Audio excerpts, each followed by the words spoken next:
카네기나 피닉스 교육 들어보신 분이라면 많이 들어보신 말일 텐데요. 바로 성공의 85%는 인간관계에서 온다라는 말입니다.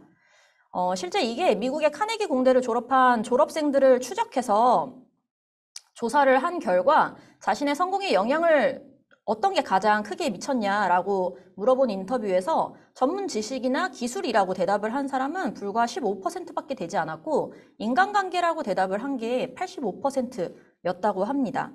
카네기 공대는 세계적으로 컴퓨터 과학 그리고 컴퓨터 엔지니어링에서 1등으로 인정받고 있는 대학입니다. 그런데도 기술력보다 관계가 중요하다고 결과가 나왔다는 게 되게 큰 의미를 갖는 것으로 보입니다.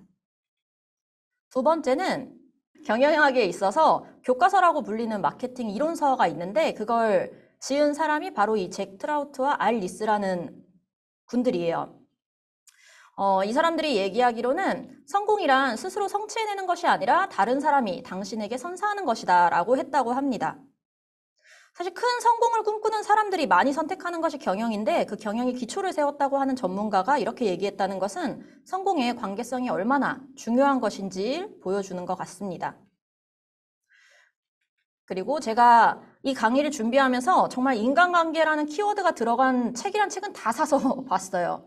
근데 공통적으로 하는 이야기가 뭐였냐면 사회적 관계라는 게 이 관계 속에서 오는 지지라는 거는 저희가 힘들고 바닥을 찍었을 때 다시 올라올 수 있는 심신회복의 버팀목이 되는 것이라는 것이었습니다. 관계라는 게 성공이라는 결과뿐 아니라 성공으로 갈 수 있는 과정까지 영향을 미친다는 것으로 볼 수 있겠죠. 자, 이 조사는 인간관계가 답이다 라는 책에 나오는 조직 내 스트레스와 관련된 설문조사 결과입니다. 90%의 직장인들이 직장 내에서 스트레스를 받는다고 대답을 했고 그중 무려 64%에 가까운 사람들이 인간관계에서 오는 갈등을 겪고 있었습니다. 그러니까 그만큼 인간관계에서 오는 갈등이 굉장히 빈번하게 일어난다는 이야기겠죠. 그런데 그 갈등이라는 게 항상 나쁜 결과만 가져오는 걸까요? 앞에서 본 영상에서 나왔던 것처럼 불편함이라는 게 꼭 나쁜 결과만 가져오는 것은 아니었습니다. 이 그래프는 팀워크의 개념, 측정 및 증진 방법이라는 책에 나와 있는 갈등과 성과와의 관계라는 그래프입니다. 적당한 갈등이 있을 때 오히려 조직이 성장한다는 내용을 담고 있는 그래프인데요. 극한의 갈등 상황이 있는 것도 물론 조직에는 굉장히 부정적인 영향을 미치지만 갈등이 아예 없는 것도 조직의 성장에는 전혀 도움이 되지 않는다고 합니다. 사실 갈등이 아예 존재하지 않는 인간관계라는 것은 있을 수가 없죠. 저희가 한번 머릿속으로 가장 사랑하는 사람을 한번 떠올려 보시겠어요? 연인이 될 수도 있고요. 가족이 될 수도 있고요. 네, 그 사람과도 갈등은 분명히 있을 수밖에 없습니다. 현실적으로 다양한 사람들이 모여서 업무를 하는 상황에서 갈등은 피할 수가 없습니다. 중요한 것은 갈등이 아니라 갈등에 어떻게 대처하는가입니다. 자, 상황과 협력 사이에 뭐가 있는지 볼게요. 먼저 스탑. 갈등을 맞닥뜨렸을 때 바로 일어나는 감정과 생각을 우선 멈추는 겁니다. 그 다음에 think. 생각을 하는 것입니다. 나의 요구, 상대방의 요구, 그리고 지금 상황 이런 것들을 이제 생각을 통해서 분석을 하는 거죠. 그리고 choose.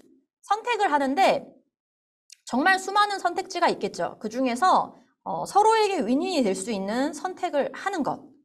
그게 추주입니다. 이렇게 이야기를 많이 하는 사람들, 어떤 사람들이 사실 이런 이야기를 많이 한다고 합니다. 바로 시간 관리가 안 되는 사람들이 자주 사용하는 말, 탑 10이라고 합니다. 자, 그러면 이런 시간 관리가 안 되는 사람들, 그죠? 사람들의 특징이 있다고 합니다. 10가지 특징이 있다고 하는데 한번 볼게요. 일찍 일어나지 않습니다. 그리고 멀티태스킹 즐기고 주의가 쉽게 분산되고 속도에 집착하고 시간 계획을 짜지 않고 데일리 루틴을 갖고 있지 않습니다. 그리고 정리정돈하지 않고 우선순위를 하지 않고 부정적이고 스케줄 리뷰하지 않는다. 자, 저희는 이미 그죠 시간이 없다고 말하는 사람들의 그죠 그 언어를 하나는 안 하, 최소 한 가지 이상은 안 하기로 오늘 결정하셨잖아요. 그러니까 시간 관리가 안 되는 사람들의 특징과 지금 멀어지고 있는 겁니다. 그죠? 조금 더 좀 자신감이 생기시나요? 벌써 저희는 시간 관리하는 그죠? 잘하는 한 발짝 내딛고 계시는 분들이세요.